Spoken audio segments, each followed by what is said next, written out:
का उड्डा ने खड़ा कर रखा। मैं पिछले 4 महीने से आपके बीच में हूं भाई, और 10 करोड़ रुपये मेरे को उड्डा ने दे रखे। मैं उड्डा साहब को और बीजेपी वाला को दोनों को कह रहा हूं, अपने दोनों कैंडिडेटा की सारी जमीन और मकान की वैल्यूएशन कराओ।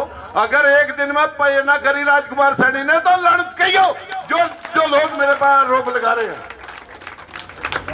आप लोगों को इकट्ठे हो जो जाट निकल जाएगा, जाट जीत जाएगा। इकट्ठे हो जो इकट्ठे। हम दलित और पिछड़े 75% है महाराज। पंडित जी हो महाराज, आप 5% हमारे साथ आ जाओ ना, हम 75 तुम्हारे साथ जाए, तुम्हारा ही एमपी बनाए, तुम्हारा ही सोनीपत से बनाए, तुम्हारा ही रोहतक से बनाए। इन 75% लोगों को इनको गले में फांसी दे दो।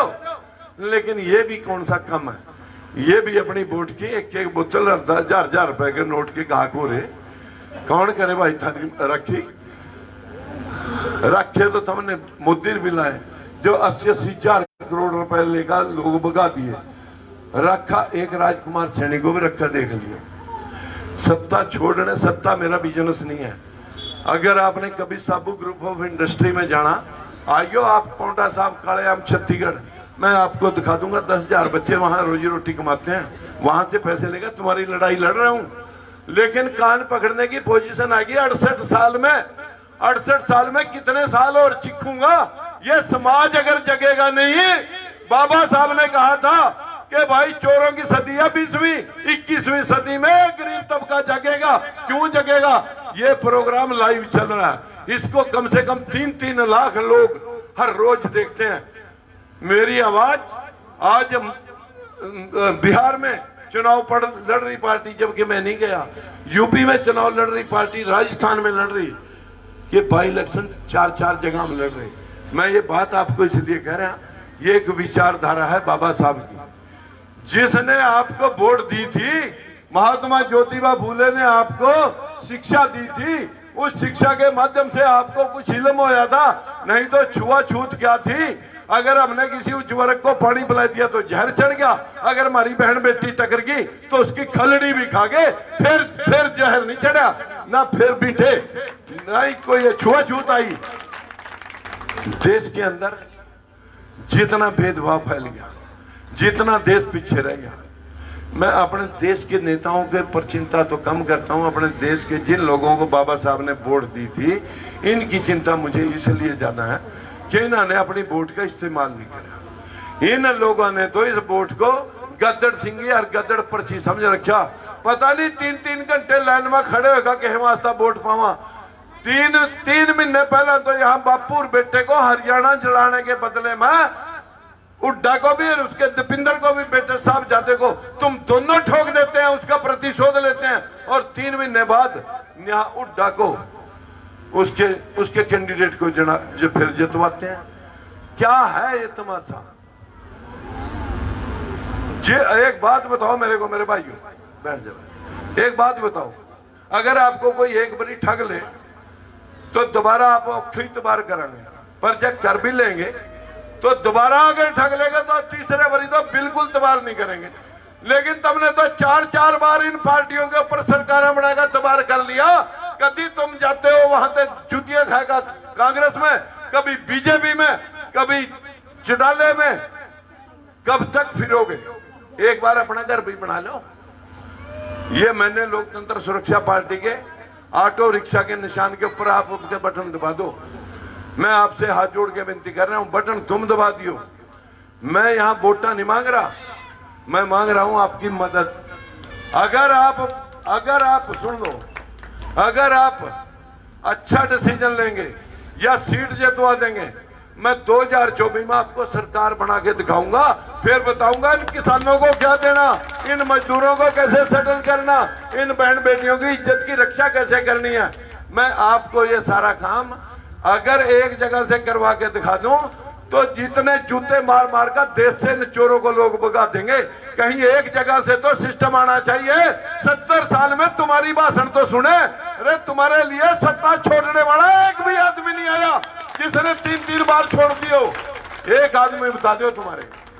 मेरी आपसे विनती है, अगर मुझे सत्ता सुख लेना होता, मैं ना बंसीलाल पे मंत्री पे छोड़ूंगा, ना चौटाले पे छोड़ूंगा, ना बीजेपी छोड़ूंगा, ना भजन लाल को छोड़ूंगा।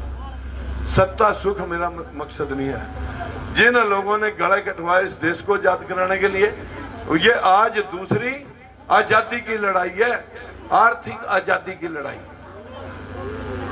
मैं जो लड़ाई लड़ रहा हूं, आपके बच्चे इतने बेरोजगार अडंगा फाड़ रहे, सीमेंट ढो रहे, ईंटा ढो रहे, बीए करने के बाद, और इन मंत्रियों और मुख्यमंत्रियों के जो 10वीं पास नहीं करे, नकली डिग्रियों के माध्यम से थानेदार, तहसीलदार, बीडीओ लगे बैठे, जब मौका मिल गया एक चाई सिट्टा खाली करवा दूंगा, नकली डिग्रियों की चेक करवाएगा, बता रहा हूं आपको। और वहां लगेंगे फिर थारे असली डिग्रियों वाले बच्चे। जिसने 10वीं कर रखी, हम भी उसे पुलिसिया लगा सका, हम भी उसे गार्ड या दरोगा या जो है ना उसको पटवारी या उसको लगा सकते हैं। लेकिन तुमने तो अपनी वोट, अरे वोट बेचनी भैया, तो जब 20-20 लाख रुपए में नौकरी बिका, तो कम से कम तुम भी अपनी वोट के 2-2 लाख 1-1 लाख तो मांगो। कम से कम घर में 4 वोट है, 5-4 लाख आवागा, कुछ तो कटागा। और वोट लेने के बाद माल अंदर, और फिर चोर के कपड़े तार का। जिस दिन तुमने इनको वोट ना पाई इनकी टिकटों पर, इनकी टिकटों को जो 5-5 करोड़ की टिकट बिकती है, इनकी 5 रुपए में कोई टिकट नहीं लेने का। तुमने इनके भाव बढ़ा दिए, टिकट उनकी तब बिक्री जब आप उनकी टिकटों पर वोट पाते हैं, फिर हमारे एमपी एमएलए उनकी गुलामी करते हैं। तुम्हारे बच्चों को अगर इंटरव्यू के ऊपर कहीं आ गया, सपोर्ट की जरूरत पड़ गई, देखियो जी ये मेरा भतीजा है, मेरा पार्टी का कार्यकर्ता है, इसका काम, हाँ देख लें। या यूं कह दिया उड्डे वर्गे ने, छिटाले वर्गे ने, तो जी करना ही पड़ेगा। तो गोमा पंच नहीं बन सकता, हमने तुमने टिकट दी थी, एमएलए बन गया, बैठकर रोटी खा ले। इतनी देर में हमारे एमपी एमएलए की हवा खारिज हो जाती है कि अगला टिकट कट जाएगा, बाढ़ में जावा, नौकरी खड़ी होगा। ये लोग मुंह पे पट्टी बांध लेते हैं। आज भी 300 बैठे हैं, सारा हरियाणा जला दिया उड्डा के लोगों ने, मुट्ठी भर लोगों ने, सारी बरादरी बदनाम कर दी, राजकुमार बदनाम कर दिया। आरक्षण कोई मांग नहीं रहा था, ये तो सगुफा था राजनीतिक। लेकिन मैं अपने भाइयों से विनती करना चाहूंगा, यही वर्ग जो देश में काम कर रहा, चाहे मजदूर है, किसान है, बहन बेटियां, ये हम जिस तरह हम मर्द लोग इन बहनों को 50% आबादी को गुर्ग देते हैं, इसी तरह शासक लोग इन 75% दलितों पिछड़ों को गुर्ग देते हैं। ये भेदभाव तब तक चलेगा जब तक आप गर्दन झुका करके चलना शुरू रखेंगे। मेरी आपसे हाथ जोड़कर विनती है, लड़ाई मेरी नहीं है भाई, ना मुझे नौकरी करनी, ना कोई बदली करवानी। इल्ला मैं तो तुम्हारे सामने, तुम जाग गए तो ठीक, और नहीं संन्यास ले लूंगा। अब कितने दिन और कितने दिन लड़ाई लड़ूंगा, अब 26 साल तो हो गए। क्या आप या लड़ाई लड़नी चाहिए? ईमानदारी से बताओ। बच्चा बैठ जाने, अरे बैठ जाना। या लड़ाई लड़ी जानी चाहिए? नहीं भाई, ईमानदारी से बताओ। कितने लोग हैं इस बात के पक्ष में कि लड़ाई किसान मजदूर की लड़ी जानी चाहिए?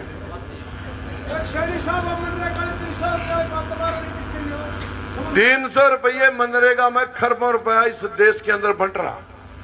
यही पैसा एक तहसील में मजदूर कितने, वो मजदूर जो है ना किसानों के साथ जोड़ करके उन मजदूरों को ये पैसा दिया जाना चाहिए जब खेत में काम हो। नहीं तो उनके नारा के नारा बिठाएगा, मस्ट्रोल भरे जा रहे हैं फर्जी, सारा पैसा बिचौली अफसर और मिनिस्टर खा रहे हैं। यहाँ कितने लोगों को मनरेगा का पैसा मिल रहा भाई? आप अब ये समझ लो, ये पैसा देश का था, तुम्हारा पैसा था, ये जो तुमने टैक्सों में दिया, ये पैसे का दुरुपयोग हो रहा। अरे एक बारी तुमने सारे मंत्री संतरी देख लिए, एक बार अपने भाई को भी देख लो। मैं तो ये कहने के लिए आया। प्रणाम करता हूं आपको। ये लड़ाई मेरी नहीं है, ये मेरे देश के निर्माण की लड़ाई है, किसान और मजदूर गरीब तबके की लड़ाई है। इस लड़ाई में लोगों ने 90 साल देश की आजादी भी लड़ी थी, मुझे भी 26 साल हो गए। हमारे लोग अंधविश्वासी, जब वो बहू मूर्ति ने भोग लगा रही थी, मूर्ति भोग लेकर तला गिर जा, वो कहा माँ या तो पत्थर की देवी है या नहीं खांदी। इसी तरह इसके पत्थर के मंत्री एमएलए जो बन रहे हैं, वो तुम्हारी चीख पुकार नहीं सुनते। जब तुम धरना प्रदर्शन करते हो तो लाठियां थरे पर ही बांधी जाती हैं। जो लोग ट्रैक्टर लेकर पार्लियामेंट में जा रहे थे, कहाँ गए भाई? दुष्यंत किसानों के बराबर में खड़ने थे। सिर्फ राजनीति कोरी, राजनीति। मेरा काम राजनीति नहीं है भाई। राजनीति करनी होती तो 9 MLA के ऊपर 1 MP बनता। 8वें महीने में जिंदल गोरा का गया था, या अपनी तरी चपड़ा, जहां मेरे लोगों का हक कटता हो, जहां गरीब लोगों के साथ अत्याचार होता हो। ऐसी राजनीति में मैं थूकता भी नहीं हूं मेरे भाई। राजनीति मेरा पेशा नहीं है। पेशा अगर देखना तो आना कभी काले, मैं आपको दिखा दूंगा क्या करते हैं। लेकिन वहां भी मंदिर मस्जिद में नहीं, वहां भी कर्म की लड़ाई। आप मशीन मेरे को खोल कर दिखा दो, मैं आपको बांध करके दिखा दूंगा। मैं अपनी बहनों से विनती करना चाहूंगा, चलिए चलते चलते आपको एक छोटा